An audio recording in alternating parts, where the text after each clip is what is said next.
Like so many people out there, my first guest tonight, they watch 1, 2, 3 and eventually all of their children emigrate. But rather than sit here and miss them, they've made the biggest decision of their lives. They themselves are upping sticks as well and heading to Australia. Would you please welcome Eugene and Janet Bennis. Eugene, how are you doing? Hi, Janet.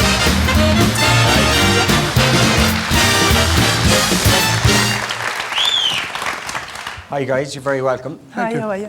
Now, before we talk about the kids, maybe just talk about your circumstances. Janet, you're working at the moment, yes? Yeah, I'm working at the University of Limerick in a coffee shop, and I look after a few thousand students and a few thousand staff every day, doing the coffees and the pastries and the scones. And I believe you're kind of a mammy to all of them, are you? I'm mammy to a good few of them, yes. Right. Love it, I love my job. Okay, and Eugene, you were working in Dell, yeah? I worked in Dell from 2001 till it closed in 2009, and I've been unemployed ever since. Okay, and not for the want of looking for... Not for the want of looking for it, but there is no lot out there. Okay. So, the kids then, there's 4 kids in all, and your eldest went first, that was Jessica, yeah? Jennifer, I beg your pardon, yeah. Jennifer went 10 years ago on a holiday visa just to see what the world was like. Okay, there she is there. And stayed and loved it and met an Australian, married him, and they have 2 children, Saoirse and Tegan. Okay. And then Owen followed suit and met Jennifer's boss, Harry Tina. All right, he went straight to the top, yeah. And he went straight to the top, and they now have 2 children so as well. Owen and Harry, right? So he's out there and settled now, Yes, not coming back. Yeah. Okay. Number 3. And then Claire went out 4 years ago, but came back after the year. And then she went back 2 years ago, and is now with Harry's brother. Okay. That is Socrates, is it? That's Socrates, Socrates, yes. Yes. So they've set up a little kind of Irish-Australian kind of commune out there. I know the boys are Greek, Irish-Australian Greek, I see. Now, so you were left with Cian at home, and you would have thought that you would have been holding on to Cian, but Eugene, ye kind of gave Cian the push to go out there then, yes? Well, yeah. Cian was a bit of a home bird. We didn't think that he would, Limerick is a bad, well, it's not a bad place, but there was bad stuff happening, especially among teenagers. There's a lot of suicides in Limerick. A lot of kids are in a bad place. There doesn't seem to be any hope for them really, There's no work. They come from school and there's nothing there for them, so we were afraid, as every parent is for their children. And like another boy in the estate, his father thought the same, and they were friends. And he said, would you like to, what if we get him out of here? So we asked them about going to Australia.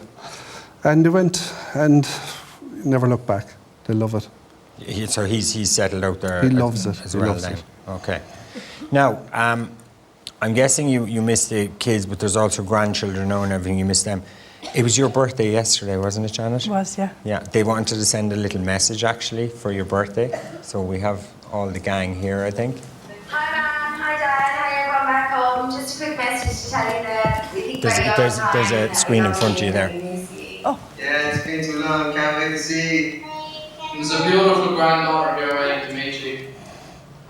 So with that, a big happy birthday. Happy birthday, Mum. Thank you. Love you. Happy birthday, Nana. Oh. Thank you. Oh, thank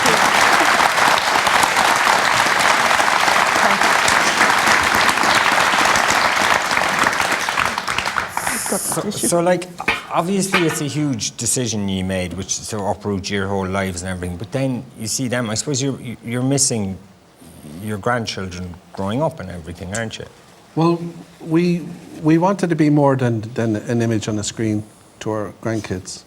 And because of the distance involved and the money involved, we knew that we wouldn't see them for maybe every 3, maybe 4 years, maybe more. So there would be steps of stairs that we'd only see them for a few weeks. We wouldn't really know them. And one day I felt we'd turn around and they'd be adults. Yeah. And we would never have known them as children, you know. And that's kind of sad when you think about it, you know. Yeah. So we decided that, you know, we were going to make a go of it, and we don't know where we're going to get the money, but we're going to get it, you know. Okay. And and do you think as well, Eugene, that like there might be more for a guy like you out there, work-wise and stuff, than there is here? well, yeah, certainly. We want to be more than just babysitters. Yeah. We want to be babysitters as well, but we want to be more. we want to contribute, you know. We want to have a life out there as well, and to work. That will never happen here, you know. Really, you don't think there's anything left for you here, basically, in terms of work or having a life or anything, apart from the kids altogether, like? I don't mean to be doom and gloom, but even when the country, and it will turn around, but it will be too late for me. And the jobs that are there should go to young people. They deserve them, you know. Yeah. They're more in need of them. So I think that, yeah, I mean, we've spoken to the kids about this and said, you know, will we get work? And they said, yeah, Dad, there's loads of work out here, you know. Yeah. There's plenty of outlets. Any place, you know, will take you. So we said, yeah, we don't care. We'll do anything, you know. Yeah. It does. It seems like a no-brainer. Like I'd say, there's people watching television at home thinking, of course, like, because it kind of requires a bit of thinking outside the box instead of thinking about getting them home all the time.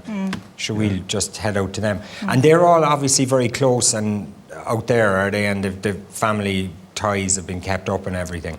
Three of them are in Brisbane, and Jennifer is in Melbourne. But it's a flight away, you know. It's only a couple of hours. Yeah, it's not the other side of the world. Ryanair flight to the UK type of thing, isn't it? Yeah. Now, there's a kind of there's a glitch in all of this, which is that and you don't mind talking about this, do you, Janet, that there's a financial situation there that you need to overcome first? Well, we're still paying a mortgage. We're paying interest only on a mortgage for the past 4 years. And so we've decided that we're going to sell everything, sell whatever we can, and pay the debts that we've got and see what we have left over and try and get the rest together then. Okay, and the visa? For the visas. Yeah, the visas are quite expensive, yes? The visas are $43,000 each and $10,000 that's bonds. Australian dollars, yeah. Yeah, sorry. So which would be... $43,000 that'll be Australian what, dollars. 25, 30 it's grand? about 36,000 to 30, okay, 33 or 34,000 euros. Okay, Still right. a lot of money, yeah, it is, yeah. whatever way you look at it. Okay. So the biggest decision was to make the decision that we're going to go. So we will get there one way or the other. Where there is a will, there is a way. And, you know, you can't put a price on being with those beautiful children. You just can't. No. Do you know? Yeah. So we're just going to do it. I'm sorry, I didn't mean to No, but, I mean, like Eugene said, he won't get work here. He won't get work here, so we're only managing on my own wages. And, you know, we've got less years ahead of us now than what we've got behind us. So we're just going to go for it. But if it was just financial, we wouldn't move. We wouldn't go. We'd stick it out, you know, see what was around the corner. But it's the grandkids, you know. And we love Ireland. I mean, we love Limerick. Yeah. Do you know, we're leaving Limerick and Liverpool as well. I presume you have friends and social ties and all that kind of stuff. All our families are both here, you know. And neighbours. And Liverpool. And neighbours. And our neighbours and good neighbours, yeah. 28 years we've been in Granville Park. So it's the whole thing. It's not just about moving to Australia. It's our whole lives are going to change. But, you know, at the bigger picture, you know, we've got 4 beautiful granddaughters that we're missing out on so much. Yeah, so, and probably you know, more to come, I'd say. Yeah. Well, we might have a few grandsons with Claire and Sock, and Keen. But, you know, we're just looking at pictures on the screen. And, I mean, Saoirse, our 4-year-old, Skypes us, you know, and, you know, Skyped me for my birthday yesterday. And, you know, I just wanted to hug her. Yeah. You know, it's How many just times so have hard. you seen Saoirse? We've seen Saoirse 4 times, and she'll be 4 in August. Yeah, and she's And different. we've only seen our last 2 once. Tegan and Isabel are 2, and we've only seen them once. Yeah. And we haven't seen the new baby, she was only born last week, Alexia. So, but it's the grandkids, you know. It's our own children as well, but more so the small ones. Yeah. So when do you hope to go? Well, the visas will take about 18 months, 12 to 18 months. But I keep saying 12 months because it doesn't sound so long, you know. Yeah. And everyone keeps saying, when you go? And I said 12 months. And they said, well, you're saying that since Christmas. And I said, yeah, but if you just say 12 months, it doesn't sound so bad, you know. But realistically, about 18 months. Listen, I think it's a fantastic thing to do. Like, I mean, even the lifestyle and everything out there. Like, it's because most people, when they get to your stage, are kind of stuck in their rut and stuck in their ways and everything. But to decide to go, actually, we can have a second life here, and it can be a better life. Well, I think the other thing is, if they were scattered around the globe, we would stay in Limerick, you know. Yeah. Or if one of them was still in Ireland, we would stay. But of course, they're not. Yeah. We know they're not going to come back. I mean, as Keane said, he was the one that we would have thought would have come back. But Australia's made a man out of Keane, you know. He went to boy, and you know, he's mature. He's a mature man now, mature, you know. He's working really hard. He was only working in Duns. I worked in Duns myself, and as Eugene said, he said to him one day, he said, Keane, in 10 years you're still going to be working in Duns. He said, you know, there's a big world out there. You know, we were trying to persuade him to go, but he did in the end, and thank God it's worked out for him as well. He loves it, absolutely loves it. And listen, it's fantastic for them as well. They went off to Australia to get away from you, and you're coming out there. Listen, it's a brilliant story. It's a real reversal. And good luck with everything, and keep in touch and let us know when you're going. Ladies and gentlemen, Eugene and Janet Bennis. I'm telling you, I reckon that's going to catch on, and there's going to be a whole other wave of emigration to Australia now among the older crowd. Anyway, it's competition time for you at home now.